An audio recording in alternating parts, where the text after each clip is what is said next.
ಸಾಲು ಸಾಲು ಹೋರಾಟಗಳನ್ನ ಮಾಡೋದಕ್ಕೆ ಈಗ ಪ್ಲಾನಿಂಗ್ ಅನ್ನ ಮಾಡಿಕೊಂಡಿದೆ ಕನ್ನಡ ಪರ ಸಂಘಟನೆಗಳು. ಇದು ಎಷ್ಟರ ಮಟ್ಟಿಗೆ ವರ್ಕೌಟ್ ಆಗುತ್ತೆ, ಇದರ ಹಿಂದಿರುವಂತ ಅಜೆಂಡಾ ಏನು? ನಾಗೇಂದ್ರ ಬಾಬು, ಈ ಪ್ರತಿಭಟನೆಗಳ ಮೂಲಕ ಸರ್ಕಾರವನ್ನ ಎಚ್ಚರಿಸುವಂತಹ ಕೆಲಸ ಈಗ ಕನ್ನಡ ಪರ ಸಂಘಟನೆಗಳಿಂದ ನಿರಂತರವಾಗಿ ಆಗ್ತಾ ಇದೆ. ಯಾಕಂದ್ರೆ ಸಾರಿಗೆ ಇಲಾಖೆಯಲ್ಲಿ ಕೆಲಸ ಮಾಡುವಂತಹ ನೌಕರರು ಈಗ ಭಯ ಬೀಳುವಂತಹ ಪರಿಸ್ಥಿತಿ ನಿರ್ಮಾಣ ಆಗಿದೆ. ಭಯದಲ್ಲಿ ಅವರು ಜೀವನ ಕಳೆಯುವಂತಹ ಪರಿಸ್ಥಿತಿ ನಿರ್ಮಾಣ ಆಗಿದೆ. ಕುತ್ಕೊಂಡು ನಿದರ್ಶನ ಕೊಡುವಂತ ಅಥವಾ ಆರ್ಡರ್ ಅನ್ನ ಹೊರಡಿಸುವಂತ ಪಾಸ್ ಮಾಡುವಂತ ಅಧಿಕಾರಿಗಳು ಯಾರು ಕೂಡ ರಸ್ತೆಗೆ ಇಳಿಯೋದಿಲ್ಲ. ಆದ್ರೆ ನೇರವಾಗಿ ಬೆಳಗಾವಿಯ ಬಸ್ ಅನ್ನ ಮಹಾರಾಷ್ಟ್ರಕ್ಕೆ ತೆಗೆದುಕೊಂಡು ಹೋದಾಗ ಅವರ ಜೀವಕ್ಕೆ ಆತಂಕ ಇರುತ್ತೆ. ಇದು ಯಾವುದೇ ಕಾರಣಕ್ಕೂ ಮುಂದುವರಿಬಾರದು. ನಮ್ಮ ನೌಕರರಿಗೆ ಸೇಫ್ಟಿ ಸಿಗಬೇಕು, ಜೊತೆಗೆ ಈ ಮಹಾರಾಷ್ಟ್ರದ ಪುಂಡ್ರಿಗೆ ಬ್ರೇಕ್ ಹಾಕುವಂತ ಕೆಲಸ ಕೂಡಲೇ ಆಗಬೇಕು. ಈ ವಿಚಾರವನ್ನ ಇಟ್ಕೊಂಡು ಈಗ ಕನ್ನಡ ಪರ ಸಂಘಟನೆಗಳು ಎಲ್ಲರನ್ನೂ ಎಚ್ಚರಿಸುವಂತಹ ಕೆಲಸವನ್ನ ಹೋರಾಟಗಳ ಮೂಲಕ ಮಾಡ್ತಾ ಇದ್ದಾರೆ. ಸರ್ಕಾರ ಈ ಹೋರಾಟಗಳನ್ನ ಎಷ್ಟು ಗಂಭೀರವಾಗಿ ತೆಗೆದುಕೊಳ್ತಾರೆ, ಮುಂದಿನ ದಿನಮಾನಗಳಲ್ಲಿ ಸಾರಿಗೆ ಇಲಾಖೆಯಲ್ಲಿ ಕೆಲಸ ಮಾಡುವಂತಹ ನಿರ್ವಾಹಕ ಚಾಲಕರಿಗೆ ಎಷ್ಟರ ಮಟ್ಟಿಗೆ ಸೇಫ್ಟಿ ಸಿಗುತ್ತೆ, ಎಲ್ಲದಕ್ಕಿಂತ ಮುಖ್ಯವಾಗಿ ಈ ಭಾಷಾ ವಾರ್ ಮತ್ತು ಗಡಿ ಹೋರಾಟ ಏನಿದೆ ಅದಕ್ಕೆ ಯಾವ ರೀತಿಯ ತಾರ್ಕಿಕ ಅಂತ್ಯ ಸಿಗುತ್ತೆ ಅನ್ನೋದು ಸದ್ಯಕ್ಕಿನ ಪ್ರಶ್ನೆ ಆಗಿದೆ. ನಾಗೇಂದ್ರ ಬಾಬು. ಓಕೆ ಶ್ರೀಪಾದ್, ಹಾಗೆ ಸಾಲು ಸಾಲು ಹೋರಾಟಗಳನ್ನ ಮಾಡೋದಕ್ಕೆ ಈಗ ಪ್ಲಾನಿಂಗ್ ಅನ್ನ ಮಾಡಿಕೊಂಡಿದೆ ಕನ್ನಡ ಪರ ಸಂಘಟನೆಗಳು.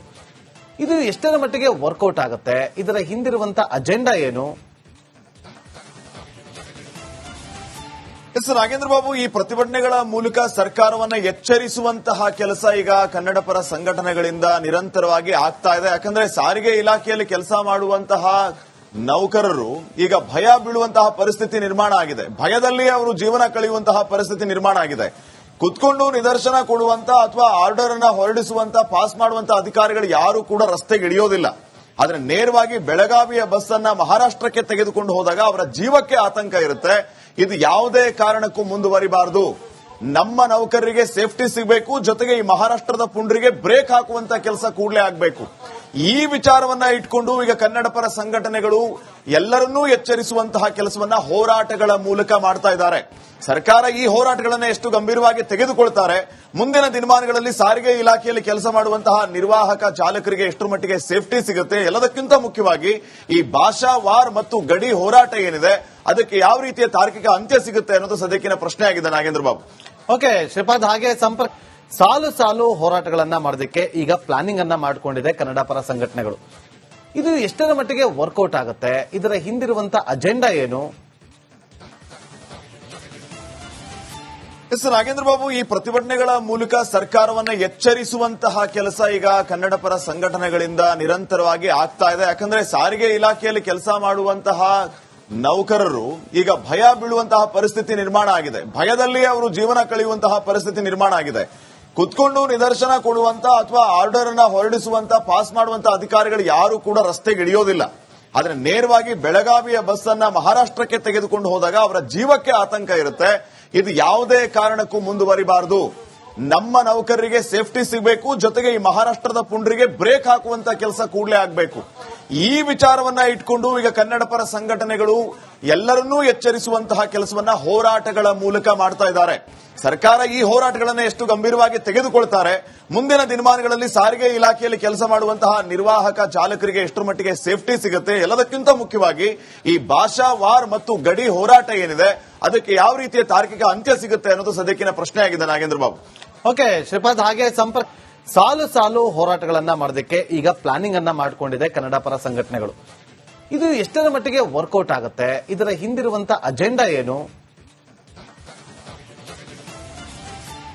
ನಾಗೇಂದ್ರ ಬಾಬು, ಈ ಪ್ರತಿಭಟನೆಗಳ ಮೂಲಕ ಸರ್ಕಾರವನ್ನ ಎಚ್ಚರಿಸುವಂತಹ ಕೆಲಸ ಈಗ ಕನ್ನಡ ಪರ ಸಂಘಟನೆಗಳಿಂದ ನಿರಂತರವಾಗಿ ಆಗ್ತಾ ಇದೆ. ಯಾಕಂದ್ರೆ ಸಾರಿಗೆ ಇಲಾಖೆಯಲ್ಲಿ ಕೆಲಸ ಮಾಡುವಂತಹ ನೌಕರರು ಈಗ ಭಯ ಬೀಳುವಂತಹ ಪರಿಸ್ಥಿತಿ ನಿರ್ಮಾಣ ಆಗಿದೆ. ಭಯದಲ್ಲಿ ಅವರು ಜೀವನ ಕಳೆಯುವಂತಹ ಪರಿಸ್ಥಿತಿ ನಿರ್ಮಾಣ ಆಗಿದೆ.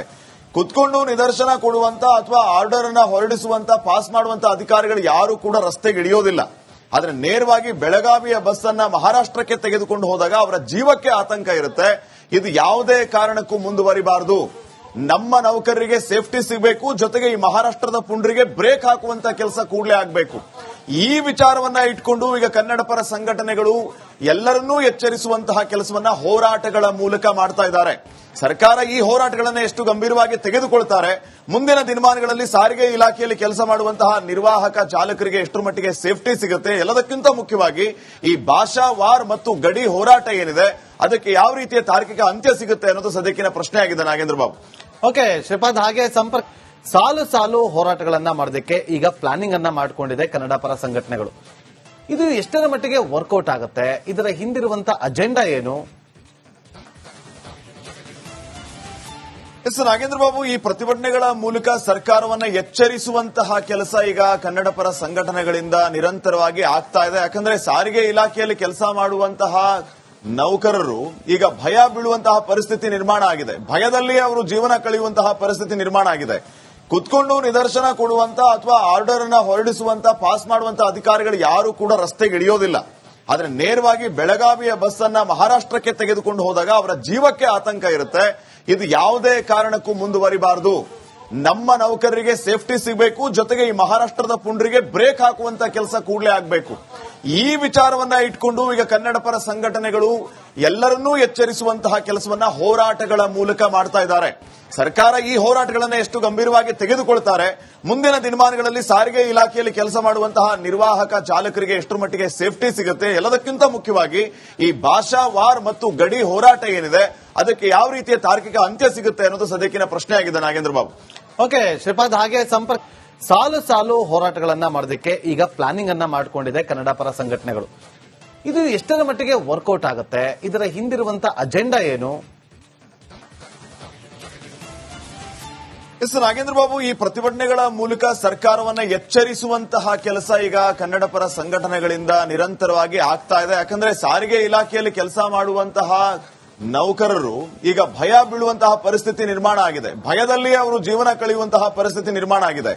ಕುತ್ಕೊಂಡು ನಿದರ್ಶನ ಕೊಡುವಂತ ಅಥವಾ ಆರ್ಡರ್ ಅನ್ನ ಹೊರಡಿಸುವಂತ ಪಾಸ್ ಮಾಡುವಂತ ಅಧಿಕಾರಿಗಳು ಯಾರು ಕೂಡ ರಸ್ತೆಗೆ ಇಳಿಯೋದಿಲ್ಲ.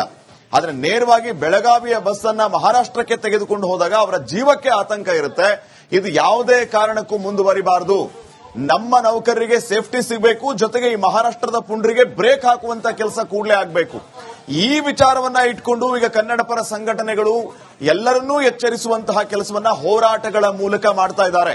ಸರ್ಕಾರ ಈ ಹೋರಾಟಗಳನ್ನ ಎಷ್ಟು ಗಂಭೀರವಾಗಿ ತೆಗೆದುಕೊಳ್ತಾರೆ, ಮುಂದಿನ ದಿನಮಾನಗಳಲ್ಲಿ ಸಾರಿಗೆ ಇಲಾಖೆಯಲ್ಲಿ ಕೆಲಸ ಮಾಡುವಂತಹ ನಿರ್ವಾಹಕ ಚಾಲಕರಿಗೆ ಎಷ್ಟರ ಮಟ್ಟಿಗೆ ಸೇಫ್ಟಿ ಸಿಗುತ್ತೆ, ಎಲ್ಲದಕ್ಕಿಂತ ಮುಖ್ಯವಾಗಿ ಈ ಭಾಷಾ ವಾರ್ ಮತ್ತು ಗಡಿ ಹೋರಾಟ ಏನಿದೆ ಅದಕ್ಕೆ ಯಾವ ರೀತಿಯ ತಾರ್ಕಿಕ ಅಂತ್ಯ ಸಿಗುತ್ತೆ ಅನ್ನೋದು ಸದ್ಯಕ್ಕಿನ ಪ್ರಶ್ನೆ ಆಗಿದೆ. ನಾಗೇಂದ್ರ ಬಾಬು. ಓಕೆ ಶ್ರೀಪಾದ್, ಹಾಗೆ ಸಾಲು ಸಾಲು ಹೋರಾಟಗಳನ್ನ ಮಾಡೋದಕ್ಕೆ ಈಗ ಪ್ಲಾನಿಂಗ್ ಅನ್ನ ಮಾಡಿಕೊಂಡಿದೆ ಕನ್ನಡ ಪರ ಸಂಘಟನೆಗಳು. ಇದು ಎಷ್ಟರ ಮಟ್ಟಿಗೆ ವರ್ಕೌಟ್ ಆಗುತ್ತೆ, ಇದರ ಹಿಂದಿರುವಂತ ಅಜೆಂಡಾ ಏನು? ಎಸ್ ನಾಗೇಂದ್ರ ಬಾಬು, ಈ ಪ್ರತಿಭಟನೆಗಳ ಮೂಲಕ ಸರ್ಕಾರವನ್ನ ಎಚ್ಚರಿಸುವಂತಹ ಕೆಲಸ ಈಗ ಕನ್ನಡ ಪರ ಸಂಘಟನೆಗಳಿಂದ ನಿರಂತರವಾಗಿ ಆಗ್ತಾ ಇದೆ. ಯಾಕಂದ್ರೆ ಸಾರಿಗೆ ಇಲಾಖೆಯಲ್ಲಿ ಕೆಲಸ ಮಾಡುವಂತಹ ನೌಕರರು ಈಗ ಭಯ ಬೀಳುವಂತಹ ಪರಿಸ್ಥಿತಿ ನಿರ್ಮಾಣ ಆಗಿದೆ. ಭಯದಲ್ಲಿ ಅವರು ಜೀವನ ಕಳೆಯುವಂತಹ ಪರಿಸ್ಥಿತಿ ನಿರ್ಮಾಣ ಆಗಿದೆ. ಕುತ್ಕೊಂಡು ನಿದರ್ಶನ ಕೊಡುವಂತ ಅಥವಾ ಆರ್ಡರ್ ಅನ್ನ ಹೊರಡಿಸುವಂತ ಪಾಸ್ ಮಾಡುವಂತ ಅಧಿಕಾರಿಗಳು ಯಾರು ಕೂಡ ರಸ್ತೆಗೆ ಇಳಿಯೋದಿಲ್ಲ. ಆದ್ರೆ ನೇರವಾಗಿ ಬೆಳಗಾವಿಯ ಬಸ್ ಅನ್ನ ಮಹಾರಾಷ್ಟ್ರಕ್ಕೆ ತೆಗೆದುಕೊಂಡು ಹೋದಾಗ ಅವರ ಜೀವಕ್ಕೆ ಆತಂಕ ಇರುತ್ತೆ. ಇದು ಯಾವುದೇ ಕಾರಣಕ್ಕೂ ಮುಂದುವರಿಬಾರದು. ನಮ್ಮ ನೌಕರರಿಗೆ ಸೇಫ್ಟಿ ಸಿಗಬೇಕು, ಜೊತೆಗೆ ಈ ಮಹಾರಾಷ್ಟ್ರದ ಪುಂಡ್ರಿಗೆ ಬ್ರೇಕ್ ಹಾಕುವಂತ ಕೆಲಸ ಕೂಡಲೇ ಆಗಬೇಕು. ಈ ವಿಚಾರವನ್ನ ಇಟ್ಕೊಂಡು ಈಗ ಕನ್ನಡ ಪರ ಸಂಘಟನೆಗಳು ಎಲ್ಲರನ್ನೂ ಎಚ್ಚರಿಸುವಂತಹ ಕೆಲಸವನ್ನ ಹೋರಾಟಗಳ ಮೂಲಕ ಮಾಡ್ತಾ ಇದ್ದಾರೆ. ಸರ್ಕಾರ ಈ ಹೋರಾಟಗಳನ್ನ ಎಷ್ಟು ಗಂಭೀರವಾಗಿ ತೆಗೆದುಕೊಳ್ತಾರೆ, ಮುಂದಿನ ದಿನಮಾನಗಳಲ್ಲಿ ಸಾರಿಗೆ ಇಲಾಖೆಯಲ್ಲಿ ಕೆಲಸ ಮಾಡುವಂತಹ ನಿರ್ವಾಹಕ ಚಾಲಕರಿಗೆ ಎಷ್ಟರ ಮಟ್ಟಿಗೆ ಸೇಫ್ಟಿ ಸಿಗುತ್ತೆ, ಎಲ್ಲದಕ್ಕಿಂತ ಮುಖ್ಯವಾಗಿ ಈ ಭಾಷಾ ವಾರ್ ಮತ್ತು ಗಡಿ ಹೋರಾಟ ಏನಿದೆ ಅದಕ್ಕೆ